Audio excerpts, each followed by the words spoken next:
신명기 1장 29절에서 33절 말씀까지입니다. 자기의 아들을 안는 것 같이 라는 제목으로 함께 은혜를 나누겠습니다. 혹시 캥거루 케어라는 말을 들어보신 적이 있습니까? 캥거루가 1, 2cm, 1g의 미수가 새끼를 낳고서 그 아기 주머니에서 6개월 이상을 키운다고 합니다. 그렇게 하면 건강한 캥거루로 성장하게 되는 것이지요. 여기에서 모티브를 얻은 것이 바로 캥거루 케어라는 의료법이라 할 수 있습니다.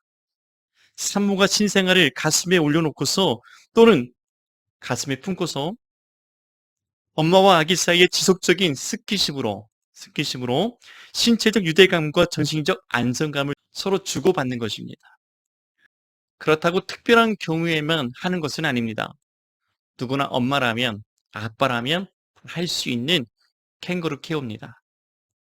그것은 자신의 품으로 아기를 따뜻하게 품어주면 됩니다. 특히 생후 30일 이내의 신생아는 심리적으로 상당한 불안감, 두려움이 있다는 것이지요.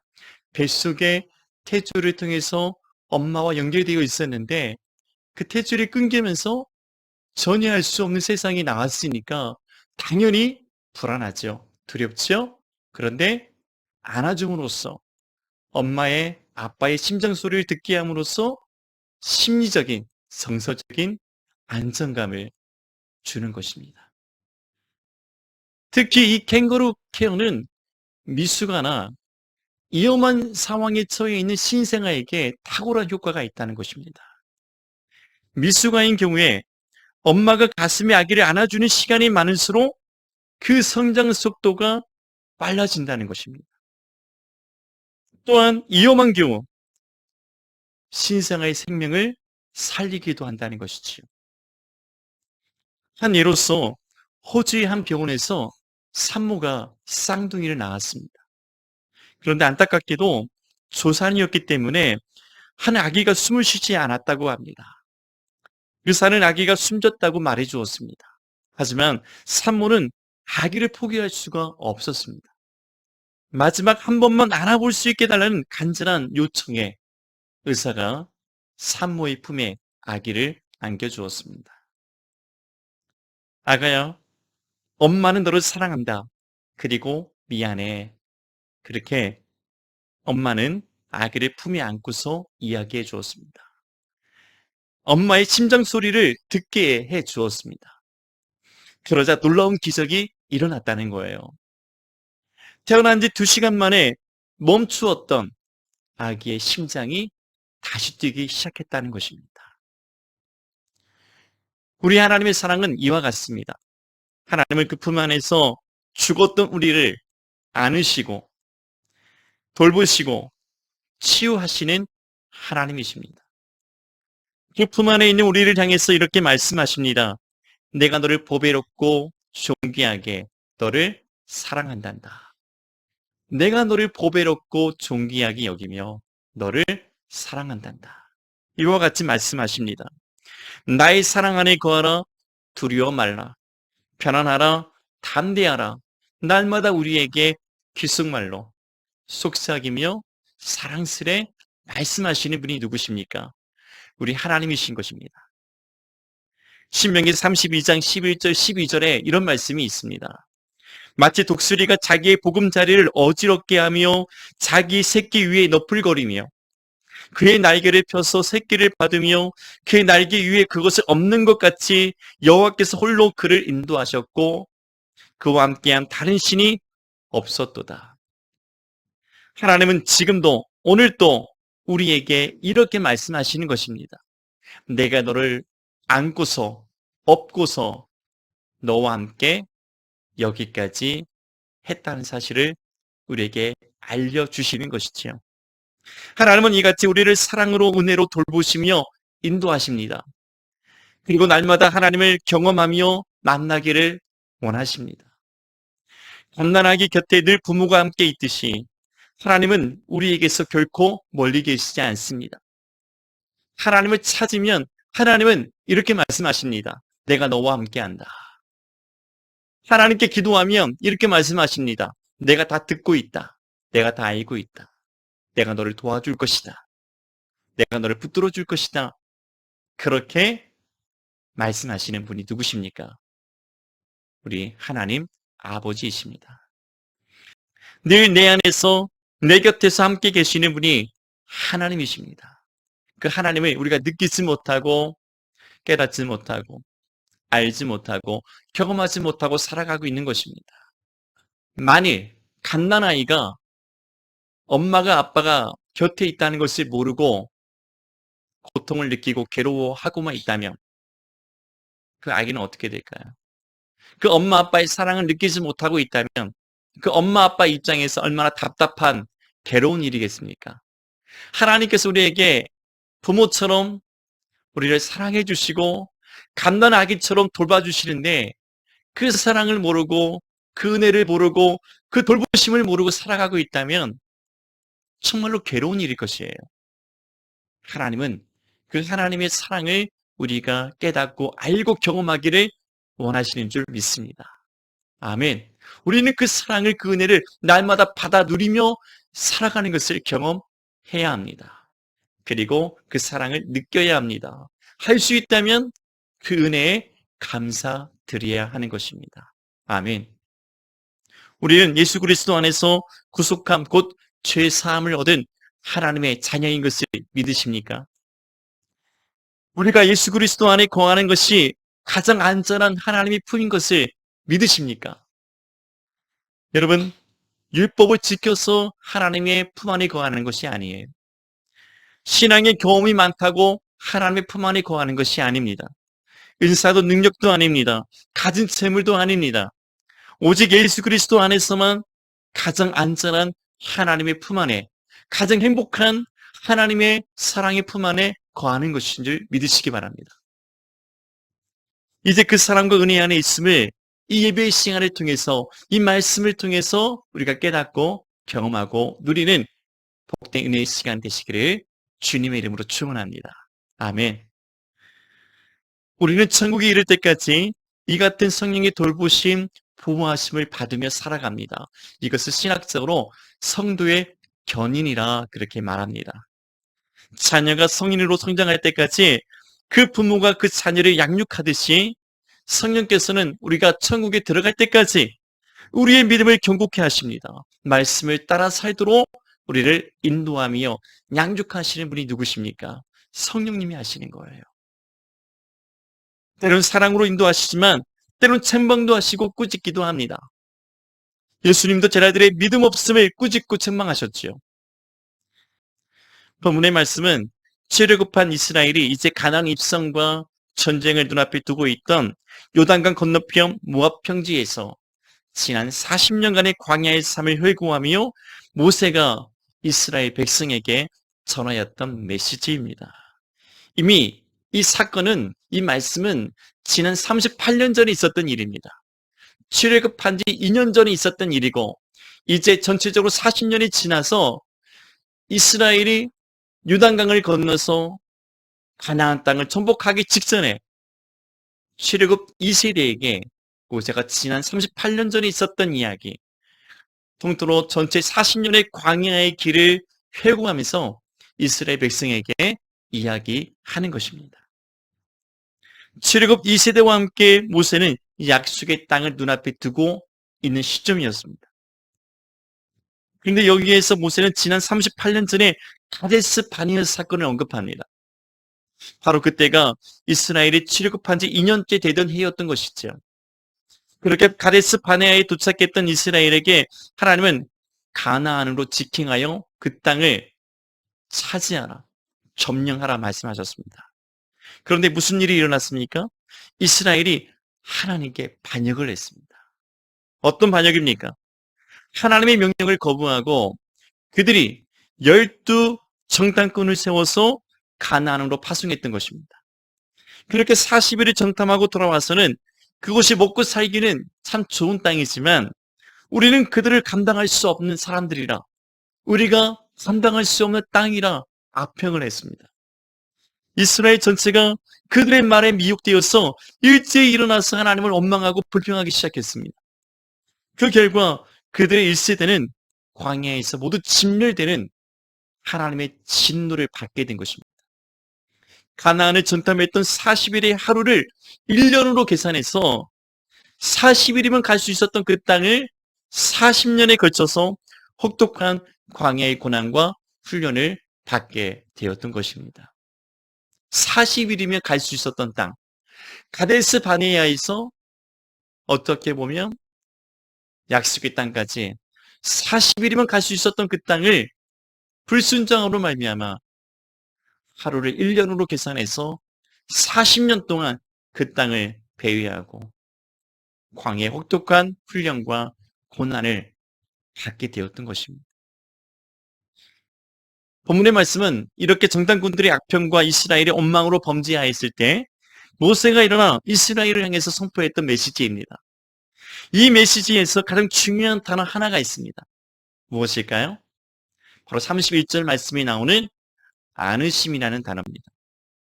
함께 보실까요? 광야에서도 너희가 당하였거니와 사람이 자기 아들을 안는 것 같이 너희 하나님 여호와께서 너희가 걸어온 길에서 너희를 안으사 이곳까지 이르게 하셨느니라. 안다라는 안으심이라는 단어가 2번 나옵니다. 첫째는 사람이 자기의 아들을 안는 것 같이, 둘째는 너희가 걸어온 길에서 너희를 안으사라는 말씀입니다. 하나님께서 너희를 안으시고 여기까지 인도하셨다는 것을 모세는 그들에게 이야기해 주었습니다. 한마디로 하나님께서 그들을 광야에서 안으시고 인도하셨다는 것입니다. 하나님은 그들을 광야에서 안으시고 홍해를 건너가셨습니다. 마른 땅같이 건넜지 않습니까? 무섭고도 두려웠던 광야를 함께 건너가셨다는 것입니다. 이스라엘 백성 홀로 건너가는 게 아닙니다. 낮에는 구름기둥, 밤에는 불기둥으로 그들을 앞서가셨습니다. 그들과 함께 광야를 건너가셨습니다. 그들과 함께 광야 40년을 함께 하셨다는 것입니다. 하나님은 그들을 한 번도 그 품에서 내려놓으신 적이 없었다는 것입니다. 항상 안으시고 갔다는 거예요. 그들을 등에 업고 동행하셨다는 것입니다. 이것이 하나님 아버지의 사랑이라 오늘 모세는 이스라엘 백성에게 가르쳐 주었습니다. 여러분, 나의 하나님이 누구십니까? 여러분의 하나님은 누구십니까? 그렇게 40년의 광야길에서 이스라엘을 안고 가셨던 하나님이라 소개하였던 것처럼 오늘 지금 이 순간 우리의 인생길에서도 나를 안으시고 우리를 안으시고 함께 가시는 하나님이신 것을 믿으시기를 주님의 이름으로 축원합니다. 우리 몸에 느껴지지 않아도 하나님은 나를 안고 가고 계십니다. 그리고 내 눈에 보이지 않아도 하나님의 그 사랑의 손길이 나보다 앞서가시고 나를 위해서 쉴 곳을 찾고 나의 먹을 것과 입을 것과 쓸 것을 공급하시고 나의 대적과 싸우시며 천국의 길로 인도하시는 분이 하나님 아버지세요. 누가복음 13장 34절에서 예수님은 마지막 예루살렘을 바라보시면서 이렇게 눈물을 흘리셨습니다. 암탉이 제 새끼를 날개 아래에 모음같이 하나님께서 이스라엘 백성을 항상 품으셨다는 것을 말씀하셨어요. 암탉이 그 새끼를 품에 안듯이 모으듯이 하나님은 지난 40년의 세월 속에 이스라엘 백성을 그렇게 안고 가셨다는 것입니다. 지나온 역사에서 하나님은 그들을 그게 품에 안아주셨다는 거예요. 그런데 이스라엘 백성은 항상 하나님을 반역하고 대적하고 불순종했다는 것입니다. 그래서 그들의 멸망을 앞에 두고 있다는 것입니다. 그래서 예수님이 십자가를 지시기 위해서 이 땅에 오셨다는 것을 말씀하셨던 것입니다. 하나님은 이처럼 나를 안으시고 품으시는 하나님, 그렇게 업고 가신 하나님이심을 믿고 우리는 감사하는 하나님의 복된 자녀들이 되시기를 바랍니다. 나를 안으시고 품으시는 하나님의 은혜를 어떻게 누릴 수 있을까요? 어떻게 경험할 수 있을까요? 그것은 우리가 하나님이 나의 아버지 되심을 믿고 확신할 때입니다. 하나님이 나의 아버지가 되심을 믿고 확신할 때 우리는 하나님의 안으심을, 하나님의 품으심을, 하나님의 업고 가심을 느끼며 경험할 수 있습니다. 사랑하는 자녀가 그 부모의 품에 안길 수 있는 것은 내 아빠라는 것, 내 엄마라는 것, 내 부모라는 믿음과 확신이 있기 때문에 그렇습니다. 부모의 사랑을 삶에서 느낄 수 있기 때문에 그렇습니다. 그래서 부모의 품에 사랑스레 안길 수 있습니다. 부모도 그 자녀를 사랑스레 가슴으로 따뜻하게 안아줄 수 있는 거예요. 성경은 분명히 우리에게 말씀합니다. 갈라디아서 4장 6절에 이렇게 말씀하고 있는데요. 너희가 아들이므로 하나님이 그 아들의 영을 우리 마음 가운데 보내사 아빠, 아버지라 부르게 하셨느니라. 하나님께서 그 아들의 영을 성령을 우리에게 보내심으로 말미암아, 성령으로 말미암아 우리가 하나님 아버지를, 우리가 하나님을 아버지라, 아빠라 부르게 하셨다는 것입니다. 성령을 보내주셔서 예수 그리스도 안에서 하나님의 사랑을 느끼고 경험하며 누리며 살아가게 하신다는 것이지. 로마서 8장 15절에 이렇게 말씀합니다.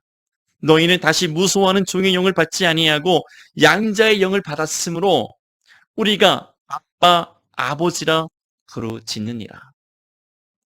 양자의 영, 즉 성령을 가리킵니다. 성령으로 우리가 하나님을 아빠, 아버지라 부르게 하셨다는 거예요. 그 부를 수 있는 자격을 주신 이가 누구십니까? 예수님의 십자가의 은혜로 그렇게 부를 수 있도록 하신 이가 누구십니까? 성령을 통해서 하나님을 아빠, 아버지라 느끼고 경험하고 부르짖게 하셨다는 것이지요. 예배소서 5장 1절에서는 사랑을 받는 자녀라 그랬습니다. 요한일서 3장 10절에서는 하나님의 자녀들이라 이야기했습니다. 갈라디아서 4장 28절에서는 약속의 자녀라 표현하고 있습니다. 왜 이렇게 많은 표현을 우리에게 말씀하고 계실까요? 나는 너희의 아버지고 너희는 나의 자녀라는 것을 하나님은 계속해서 우리에게 확인시켜 주시기 때문에 그렇습니다. 그렇다면 누가 하나님의 자녀입니까? 누가 하나님을 아빠, 아버지라 감히 부를 수 있을까요? 요한복음 1장 12절 13절 말씀, 우리가 너무나 잘 아는 말씀입니다. 영접하는 자, 곧 그 이름을 믿는 자들에게는 하나님의 자녀가 되는 권세를 주셨나니.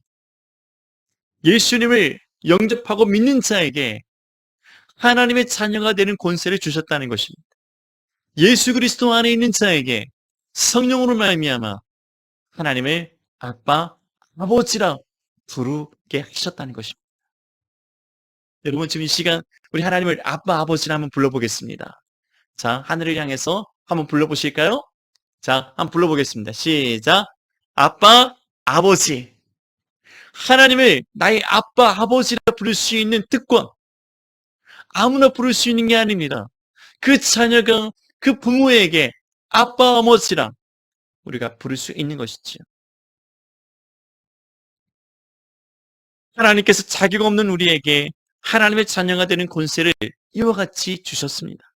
여러분과 저는 이 같은 놀라운 사랑과 은혜를 입은 하나님의 자녀라는 사실을 단 한순간도 잊지 않기를 바랍니다. 그런데요, 이스라엘은 그들의 구속자, 그들의 아버지 하나님을 가데스 바네아에서 잊어버렸습니다. 물론 거기에 있으면 잊어버린 것은 아닙니다. 항상 그들은 하나님을 잊고 살았습니다. 하나님을 불순종하며 살았습니다. 자녀가 부모를 대하는 가장 중요한 도리가 무엇인지 아시지요? 그것은 부모의 말씀에 순종하는 것입니다. 자녀로서 마땅한 도리입니다. 부모는 자녀를 사랑으로 돌보는 것입니다. 부모로서의 마땅한 도리 아닙니까? 그런데 이스라엘 백성은 할 수만 있으면 언제든 하나님 말씀을 불순종함으로 하나님을 아빠, 아버지로 인정하지 않았던 것이지요. 하나님을 구원자로 인정하지 않은 것입니다. 그들을 인도하신 하나님을 신뢰하지 않았습니다. 반면에 가나안을 정탐했던 10사람의 부정적인 말에 그들은 붕괴하고 혼비백산하여 부르짖었습니다. 하나님을 살인자로 몰아갔습니다. 하나님을 파렴치한 자로 몰아세우기도 했습니다. 그들은 이렇게 이야기했습니다. 하나님께서 자신들을 죽이기 위해서 여기까지 인도했다고 그렇게 주장했습니다.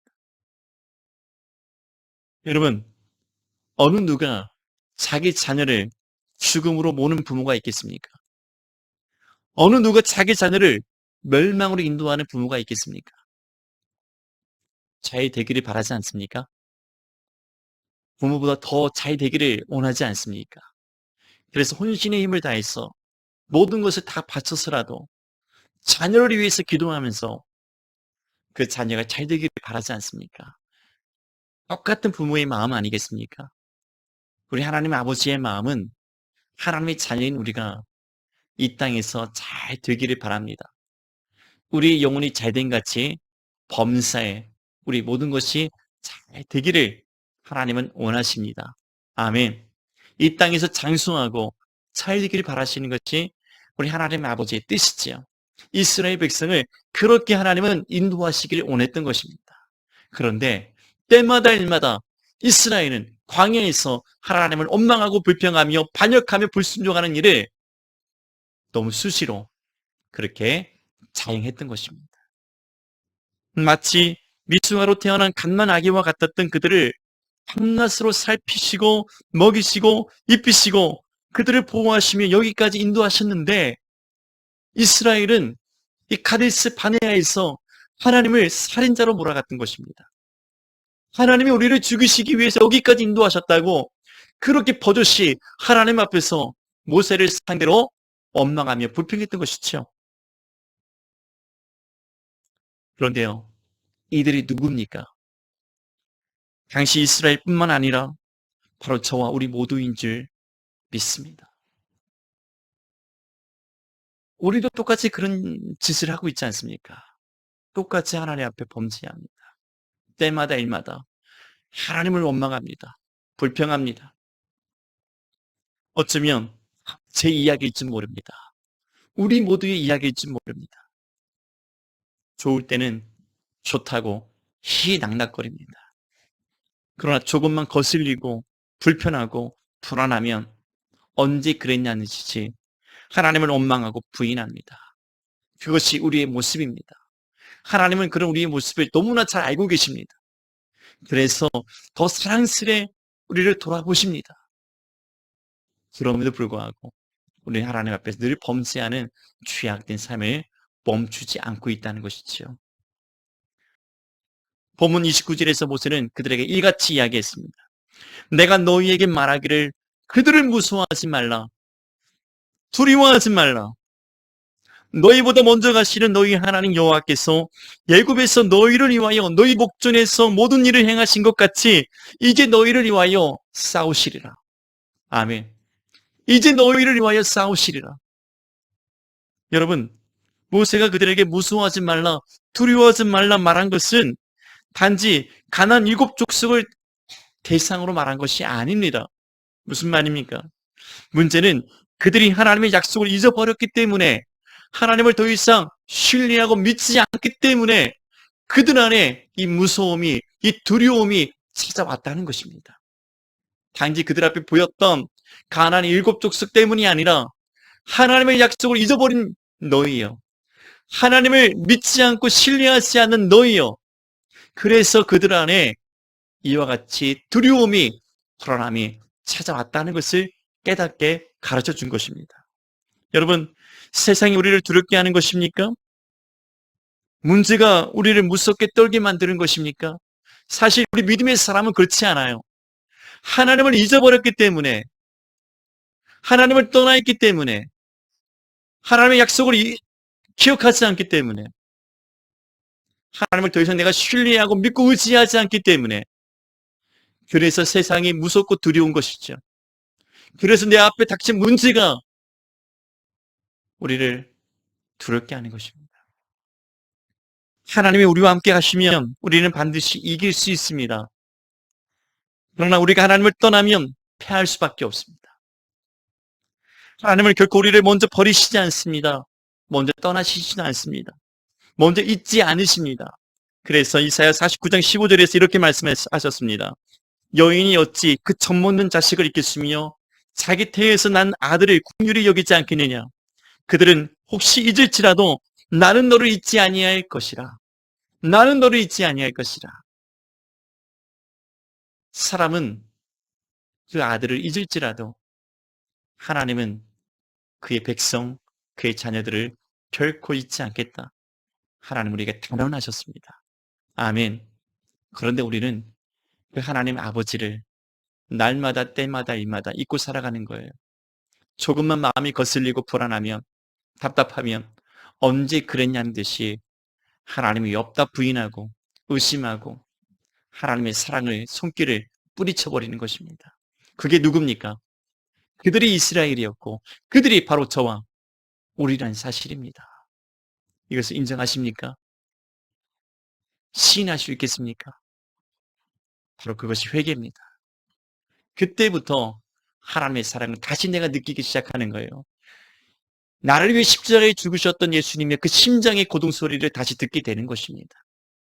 나를 향해서 내미신 주님의 피 묻은 손을 다시 보고 내가 그 손을 붙잡게 되는 것입니다.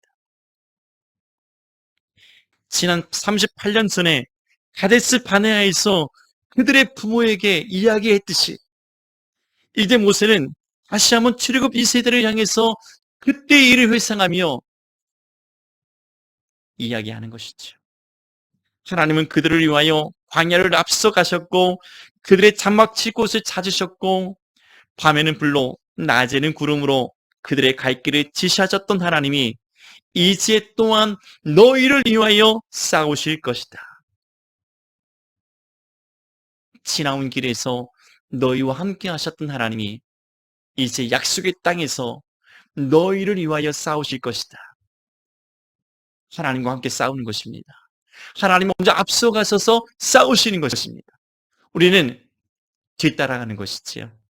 하나님은 우리의 모든 인생의 문제 앞에서, 우리 대적 앞에서, 원수마귀 앞에서 우리를 위해서 싸우시는 하나님이십니다. 아멘. 우리는 주님과 함께 뒤따라가는 것입니다. 어떻게 해요?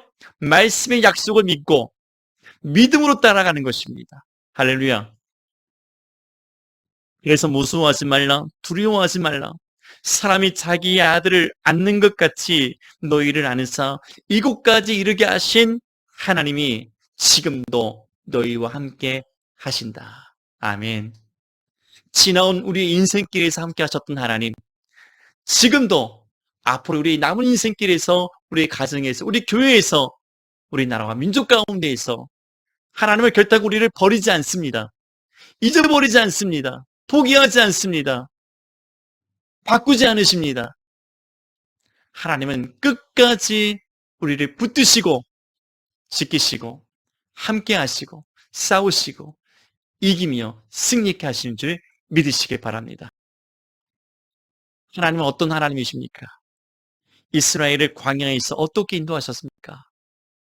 지금 우리를 어떻게 인도하고 계십니까? 광야에서도 너희가 당하였거니와 사람이 자기의 아들을 안는 것 같이 너희의 하나님 여호와께서 너희가 걸어온 길에서 너희를 안으사 이곳까지 이르게 하셨느니라. 지금 우리 하나님은 자기의 아들을 안는 것 같이 우리를 안으시고 인도하십니다. 우리의 인생의 길을 가장 안전하게, 편안하게, 은혜롭게, 행복하게 인도하십니다. 때론 인생의 길을 살아가면서 고통스럽고 힘들고 어려울 때가 있지요. 그러나 잊지 마십시오. 하나님이 지나온 인생길에서 나를 안으시고 여기까지 인도하셨고 앞으로도 나를 안으사 나와 함께 가실 것이라는 것을 믿어 의심치 않는 믿음의 성도들이 되어야 할 것입니다. 여러분, 이것을 믿으십니까? 확신하십니까? 하나님은 예수 그리스도 안에서 구원받은 우리 모두의 아버지가 되십니다. 하나님은 어떤 순간에도 나를 안으시고 함께 가신다는 이 사실을 기억하시고 하나님을 잊지 않고 떠나지 않고 원망하지 않고 믿음으로 이 구원의 길, 생명의 길을 함께 가라는 축복된 하나님의 자녀들이 모두가 되시기를 주님의 이름으로 축원합니다. 아멘.